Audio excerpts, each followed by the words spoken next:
What's going on, and welcome back to the channel. And in this video today, we're going to be speaking everything FC25, or more specifically Ultimate Team. I've been able to get my hands on the game, testing out the brand new tactics, the game modes, and the gameplay, and we've certainly got some positives as well as some negatives to go over. And hopefully I can break this video into segments so it's a bit more digestible and you guys can understand. I've even written down notes, bullet points, but I want to start off with the positives, at least for now. And we've got the brand new game modes, Rush. And genuinely going into this, I thought it was going to be very similar to Volta or the gimmicky mystery balls, where you'd play a couple of matches and you'd bin it off. EA have done a very, very good job of giving it that casual feel, but an element of like a tactical side of things where it does take some skill. And if you're not all on the same page and you've got an understanding with your team, you're going to find it very, very difficult to stop the breaks, because in between those dotted lines, you're on side. But even when you're conceding goals in this mode, it doesn't really seem like as stressful or as annoying. It is a bit of fun. And switching of the play isn't effective. So you're going to be seeing like a lot more plays like keeping it on the ground. And I'd even go as far to say that it could be its own like esport niche, very similar to like Rocket League, where it is super fast paced.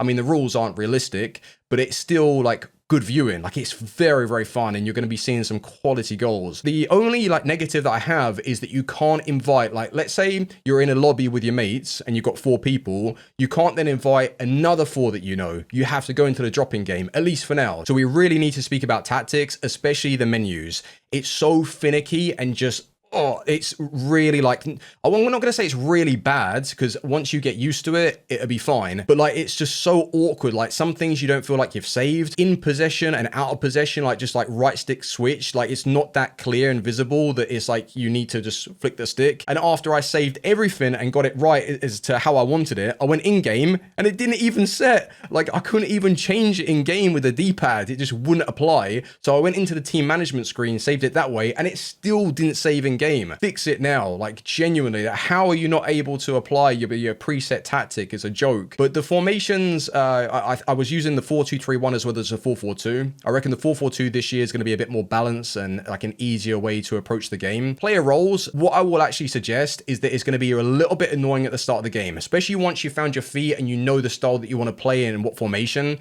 and then you've got a card that can't play in that role. It's basically like another way EA can market the game and just, you know, on a later promo, go and drop so many role plus, and with play styles as well. It just allows them to release more cards and make more money, which is fair enough. It's something where it's going to take some time, like getting used to, and to try and find like the best setup for you. As well as the managers, this is a huge change, and it's pretty ballsy from EA, because they are really mixing it up from like what they were so comfortable with on previous like installments, and now you've got managers that actually make a difference, and they have all set styles where some of them are going to be able to tiki-taka a little bit better, some of them are going to be vulnerable on the counter-attack. So how you want to play, you've got to find the manager, and that doesn't feel very much like a drop-in and casual vibe, so it's a little bit risky. The one feature I did like though is when you put them into a squad straight away, it tells you instantly, like, would you like to assign like this preset to your custom tactic? So you basically adopt like the best thing about this manager, which is a little bit more casual, but then you can still like fine tune it and, you know, find the players that you want to use. For some reason, there's no width. I couldn't find that. There was depth, but no width. So I think it is something that EA have changed just to stop like that congestion. But we need to speak about the gameplay. It definitely did feel a little bit lighter to FC24, but you're still going to get that clunkiness that New Gen offers. And it's not just specifically FC25, it's ever since they brought in New Gen with all these different animations. When you're playing and approaching this game, especially with that initial build up, you want to be moving the ball fast. Like the midfield area, it's a lot more loose than FC24. But as soon as you get into the sweeper positions and your opponent is like sitting back, that's where it's really difficult to break them down. Like, I think even more so on this game, like when they sort of double press or have like 2, maybe even 3 guys ready to like push into you, you ain't getting through that gap. Like, you will be able to like skill and manipulate the play and get through and probably find it easy to break them on the counterattacks. But when it comes to like sitting off, I think even more apparent, like it's just, you know, you're getting suffocated. So you're going to have to move the ball like a little bit faster and catch your opponents out for sure. The switching of the play is still a thing. It's always going to be a thing because it's realistic in real life, and switching the play, I mean, what you're going to do, run down the line and get, you know, tackled? Like, you're going to have to move the ball and you're going to have to be clever with it. In terms of like skills, like at times they do pull off like quite quickly.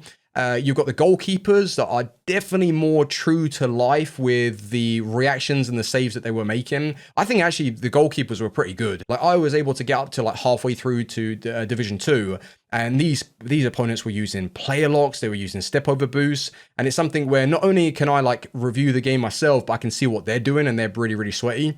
And the step over is still a thing. In terms of like the corners, I was trying to hit the front post one. Didn't really seem as good. I mean, actually, the delivery itself was okay, but it's just like the way they connected with the ball, it didn't seem as broken. So I guess that's a W change. When it comes to defending, though, it's one of those where I can understand that they don't want every single tackle that you make to be consistent, because that's not like super authentic.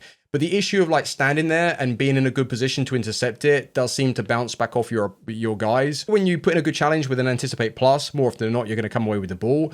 So I think like the whole vibe and the feel that you get from FC24 and the defensive plays is similar to FC25. So if that's something that you felt like was going to change like drastically, it hasn't, unfortunately. So don't worry, we've still got a few more positives. And especially when it comes to Evos this year, it's a huge change for the game. I mean, they should have had it on FC24, but going into FC25, you're going to notice like a max level on specific requirements. So for example, like if you have a player that has 94 pace and it says max like 95, you know, they're going to cap out at 95, but all of the other stats are going to be able to be brought up to a significant level. So it opens up the pool of players that you're going to want to use for these Evos, and you're not going to have to wait until, you know, 2 months, 3 months down the line. Like I had some Newcastle Evos that I was waiting on. Like Miley never got Evoed, and he was literally like a 78 rated card, but they have really fixed it for this year, and I'm going to get invested for sure. And I'm going to hopefully not make any mistakes with those founder Evos from last year. I put in Paris,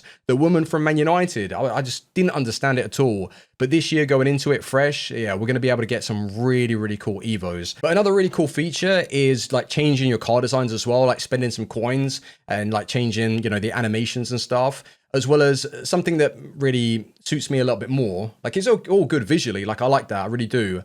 But you can add badges. So either a top goal scorer or like one of your best players, like your hero of the club, you can unlock these badges and assign them. But the thing is, like if you put one over the other, it just replaces the original. And I would have loved to have seen maybe more than 2, 3, 4, like as a prestige, like you're just adding it to the card.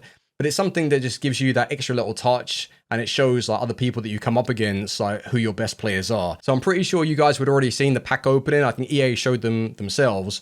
But basically, like the tunnel's been brought back, but you get that silhouette. And I was asking for this for ages, like give us a glimpse as to who it may be. And then that transition of like go into, well, the field is kind of nice. It's pretty smooth. Like they've done a very, very good job, but I still can't tell like what it is for a walkout. Like I've opened a few packs as well, and like all of them show this like silhouette, but I don't know how to tell if it's going to be a walkout or not.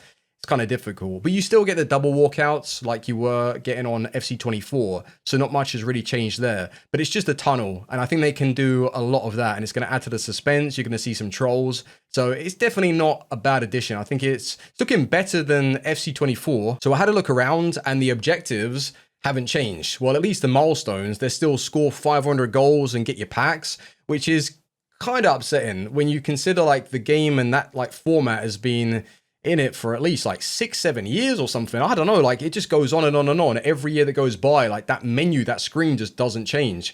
I'd love to have seen more of a prestige to it, where if you score 500 goals, it unlocks to the next level and the next one. It doesn't have to be crazy rewards, but at least make it seem like the grind is worth it, right? But then again, like when they do get around to releasing promo related challenges and objective milestones, they're going to soon like start adding more. So I don't think it's like the be all and end all, to be honest with you, but I'd just like to see it change. Just change it, please. The season progress, there are rumors that it's going to be 1,500 FC points. It does scare me a little bit. Like it's going down more of that like pay to win route.